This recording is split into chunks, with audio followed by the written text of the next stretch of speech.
L'étoile montante, pour moi, c'est quelqu'un qui se démarque, qui innove, qui repousse toujours ses limites, finalement. Moi, je vois l'étoile montante comme étant, dans le fond, quelque chose qui perce des nouveaux horizons, mais qui n'est pas encore arrivé au sommet. C'est quelqu'un en qui on voit l'avenir, donc c'est quelqu'un qui a progressé pour pouvoir éventuellement prendre la relève. Je suis très fière de la rapidité avec laquelle j'ai monté les échelons. Le travail m'a jamais fait peur. J'ai toujours voulu en donner plus. À force de donner des efforts, d'avoir des encouragements de mes supérieurs, de mes mentors, je suis rapidement passée de technicienne à évaluateur à associée. Je suis tombée en amour avec l'évaluation. C'est un domaine qui me passionne beaucoup. C'est un très beau hasard que la vie m'a amenée.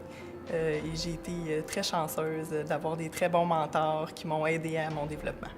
Lorsque je me suis inscrite dans CRU, les gens ont cru en moi, ils m'ont appuyée, ils m'ont fait comprendre que j'avais du potentiel et des gens simples m'ont montré qu'ils sont capables de grandes choses, donc ça m'a beaucoup inspirée. J'ai commencé à rentrer dans le milieu du travail dès l'âge de 18 ans. Quand j'étais au cégep, j'avais vraiment un but dans la vie, c'était de devenir bilingue pour avoir justement une carrière prometteuse. Quand j'ai commencé à travailler pour Cadillac Fairview, j'ai été capable d'atteindre tous mes objectifs qui étaient fixés par l'entreprise et même de les surpasser.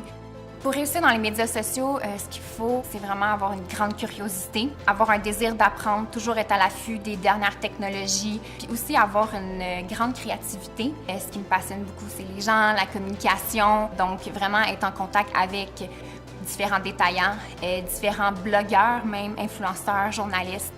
Moi, je suis pas quelqu'un qui aime la routine, donc quand ça change et que ça évolue comme ça, je me sens vraiment à ma place. Moi, je suis née en Chine, mais j'ai grandi un peu partout dans le monde. Montréal, c'est vraiment ma ville de choix, mon port d'attache. Et c'est ici que je veux vraiment me développer en tant que femme d'affaires. Pour les prochaines années, j'aimerais perfectionner les 5 langues que je parle présentement. Je pense que j'ai beaucoup de choses à prouver à moi-même, mes capacités de continuer sur le rythme que j'ai en ce moment, parce qu'en fin de compte, c'est un marathon concours, hein, c'est pas un sprint.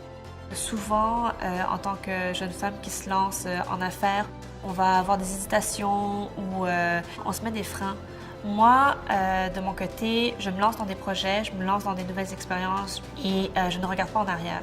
Que le résultat soit bon ou mauvais, ça contribue à faire de moi la personne que je suis aujourd'hui.